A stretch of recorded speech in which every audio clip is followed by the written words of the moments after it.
Jemaat yang dikasihi Tuhan, selamat siang, selamat berjumpa dalam Sapa Jemaat. Siang hari ini kita bersama-sama merenungkan firman Tuhan dari Yohanes 8 ayat 10 sampai 11. Demikian bunyinya.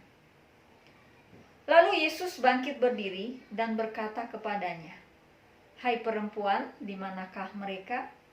Tidak adakah seorang yang menghukum engkau?" Jawabnya, "Tidak ada Tuhan." Lalu kata Yesus, "Aku pun tidak menghukum engkau. Pergilah dan jangan berbuat dosa lagi mulai dari sekarang." Jemaat yang dikasihi Tuhan, ini adalah kisah ketika seorang wanita kedapatan berzinah oleh orang banyak. Perempuan ini kemudian dibawa di hadapan Tuhan. Mereka meminta pendapatnya, oleh karena sebentar lagi wanita ini akan dihukum. Dia akan dilempari dengan batu sampai mati, seperti hukum yang ditetapkan pada masa itu. Yesus pun berkata kepada orang banyak ini, "Siapa saja di antaramu yang tidak berdosa, silahkan melempari perempuan ini." Mendengar perkataan Yesus, satu persatu dari orang banyak itu mengundurkan diri. Hingga akhirnya tinggal perempuan ini dengan Tuhan. Yesus pun berkata kepadanya, "Anakku, aku pun tidak menghukum engkau. Pergilah dan janganlah berbuat dosa lagi, dimulai dari sekarang." Jemaat yang dikasihi Tuhan, kita melihat betapa berbedanya Yesus dengan orang banyak yang akhirnya menyadari dirinya sebagai orang yang berdosa. Orang banyak yang berdosa itu ketika berjumpa dengan kesalahan perempuan ini, yang tidak lain adalah sesama mereka, bersegera ingin melakukan penghukuman. Sebaliknya, Yesus yang adalah pribadi yang tidak berdosa, pribadi yang suci, yang tidak lain adalah pemilik dari setiap kehidupan, termasuk perempuan ini. Yesus justru mengampuni, dan dia mempersilahkan perempuan ini kembali di dalam kehidupannya dan mengalami perjalanan yang baru bersama dengan Allah. Betapa kuatnya dosa itu menguasai kehidupan manusia.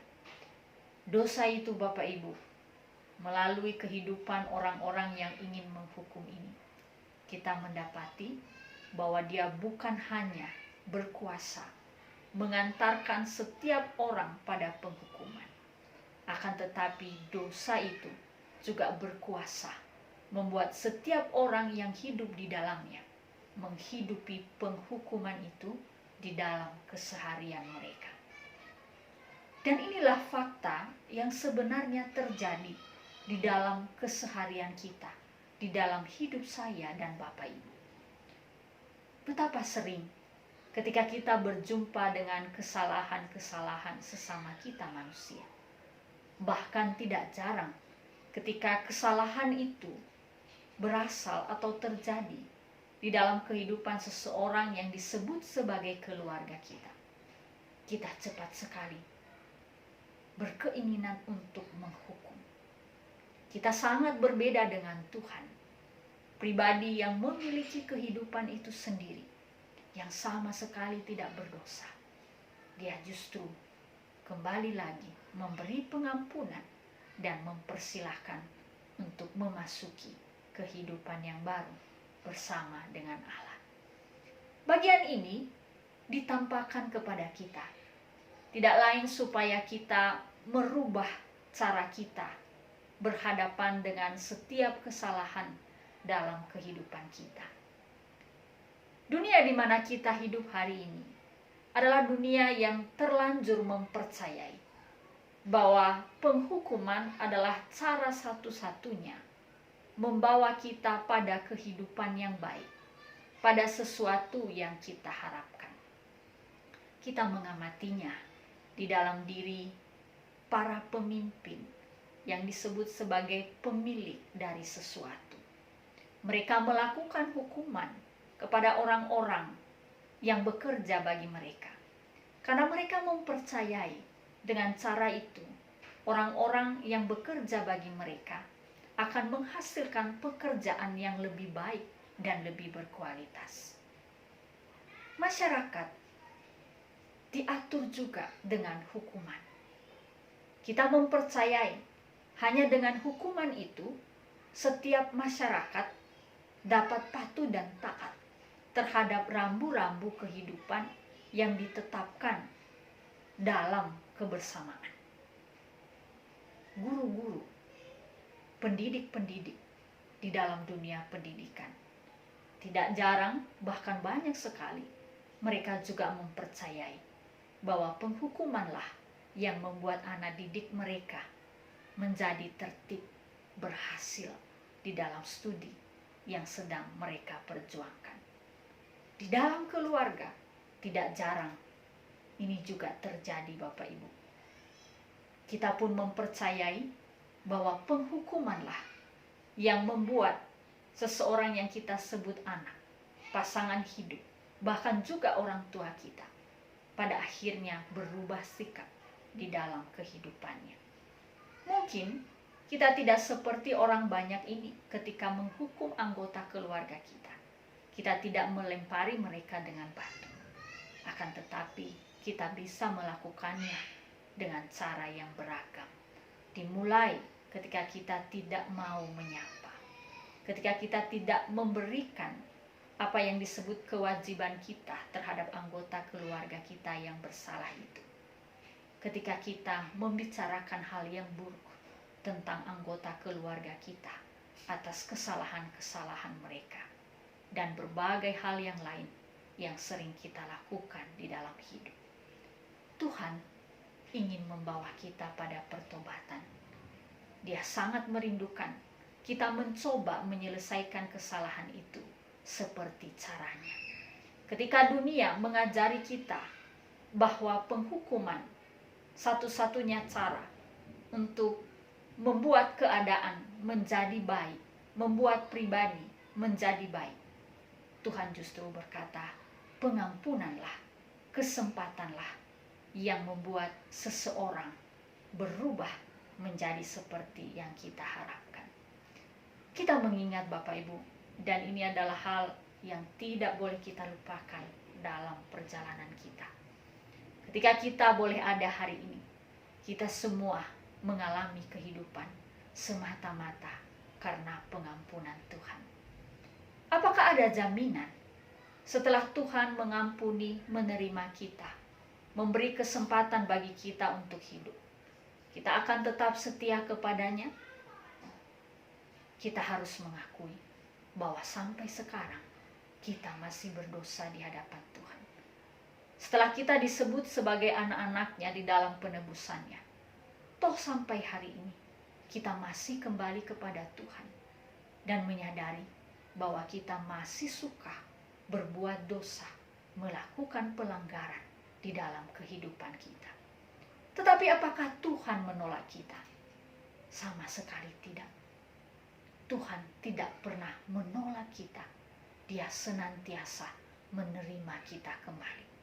Ketika kita datang menghampiri Dia, memohon ampun kepadanya. Bahkan juga ketika kita hanya menyesal di dalam hati, tetapi Tuhan mengetahuinya. Itulah yang terjadi ketika kita berdoa bersama-sama di ruang ibadah bersama dengan umat lain. Kita tidak bersuara ketika kita diminta untuk mengakui dosa kita. Tetapi Tuhan tahu, Tuhan mengenal kita, dan Dia menerima kita kembali. Tanpa suara pun di dalam pengakuan kita, Tuhan menyambut kita.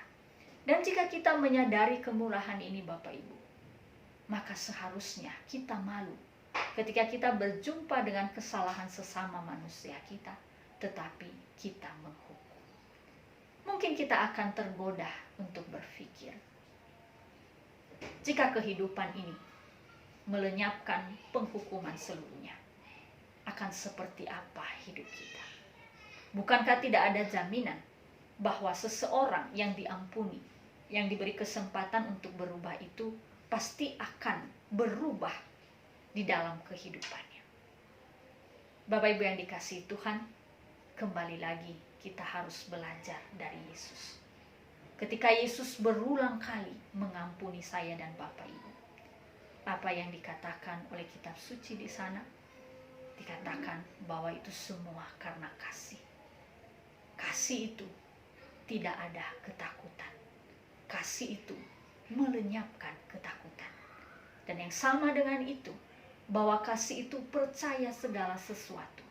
Dia menutupi segala sesuatu, mengharapkan segala sesuatu. Kasih itu yang terjadi di dalam pengampunan, kesempatan bagi orang lain. Itu berarti bahwa kita mempersilahkan Allah untuk bekerja dengan kuasanya. Kita hanya hidup dengan iman di dalam pengampunan itu. Kita tahu bahwa Allah lah yang merubah hati.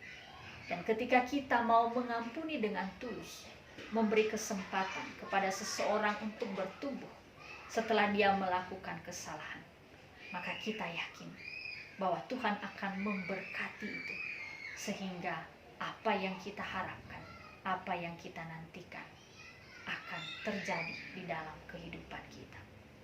Tetapi bahkan jikapun kita harus menunggu seseorang berubah, seseorang yang kita ampuni, yang kita beri kesempatan itu untuk bertobat, sekali, 2 kali, 3 kali, bahkan berkali-kali, kita belum menemukan bahwa dia menghargai pengampunan dan kesempatan yang diberikan itu. Firman Tuhan berkata, teruslah ampuni, lakukan selama-lamanya. Jangan pernah menghukum. Karena apa? Karena pada akhirnya kita ini adalah juga seseorang yang akan menghadap tahta pengadilan Allah, sama seperti halnya sesama kita yang kita beri pengampunan atau tidak kita beri pengampunan itu. Kita ini hanyalah ciptaan di hadapan Tuhan, dan kita menempatkan diri kita harus dengan tepat. Jika ada seorang pribadi yang layak, yang pantas untuk menghukum kesalahan, itu tidak lain adalah Tuhan sendiri. Jangan pernah kita mengambil hak itu dari Tuhan. Kita ini hanyalah ciptaannya, buatan tangannya. Marilah kita menghayati diri kita seperti demikian. Tuhan Yesus yang akan menolong kita bersama. Kita berdoa, kita pejamkan mata kita. Allah Bapa yang ada dalam kerajaan surga, berikanlah aku hati seperti hati-Mu ya Tuhan, yang mengampuni, yang memberi kesempatan tanpa terbatas. Tidak ada batasnya, Engkau terus menerima, mengampuni aku ya Tuhan setiap hari. Ketika aku mengingat itu, aku juga bergiat, aku bersemangat di dalam membagikan pengampunan, penerimaan terhadap orang-orang di sekelilingku. Aku tahu Tuhan bahwa aku sungguh lemah. Selalu ada godaan bagiku untuk menghukum ketika aku berjumpa dengan sesamaku yang salah. Kembali lagi Tuhan, ingatkanlah aku bahwa aku hanyalah ciptaan, dan aku tidak punya hak sama sekali untuk melakukan penghukuman itu. Tolonglah aku Tuhan, supaya aku tidak menempatkan diriku seperti Engkau, melainkan aku menjadi hamba-Mu yang baik, yang mau mengampuni, memberi kesempatan kepada setiap orang yang kudapati bersalah di dalam kehidupannya. Di dalam nama-Mu yang kudus aku berdoa. Amin. Jemaat yang dikasihi Tuhan, selamat melanjutkan aktivitas hari ini. Hari ini dan seterusnya, mari kita melakukan seperti teladan Yesus. Jika kita menjumpai kesalahan, ampunilah dan berikanlah kesempatan untuk kembali bertumbuh di dalam kebenaran. Percayailah senantiasa bahwa ketika kita melakukannya dengan tulus, Allah Bapa yang memiliki kehidupan itu akan memberkatinya. Tuhan Yesus menolong kita bersama. Amin.